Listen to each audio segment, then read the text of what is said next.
৬ দফা দাবি আদায়ে চলমান আন্দোলনের অংশ হিসেবে আগামীকাল বৃহস্পতিবার সারা দেশে রেল ব্লকেড কর্মসূচির ঘোষণা দিয়েছে সরকারি ও বেসরকারি পলিটেকনিক ইনস্টিটিউটের শিক্ষার্থীরা। এর মাধ্যমে আন্দোলনের নতুন মাত্রা যোগ হলো। বুধবার সন্ধ্যায় রাজধানীর তেজগাঁওয়ের ৭ রাস্তা মোড়ে এক সমাবেশে এই ঘোষণা দেন কারিগরি ছাত্র আন্দোলনের প্রতিনিধি জুবায়ের পাটোয়ারি।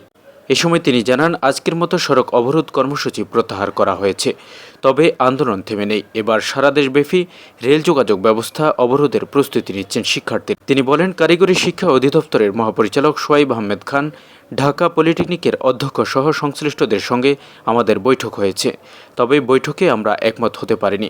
তারা লিখিতভাবে আমাদের দাবিগুলো মেনে নেয়নি, তাই আমরা আন্দোলনের অংশ হিসেবে আগামীকাল বৃহস্পতিবার রেলপথ ব্লকেড কর্মসূচি ঘোষণা করেছি। এ সময় তিনি সারা দেশের পলিটেকনিক শিক্ষার্থীদের এ কর্মসূচি সফল করার আহ্বান জানান।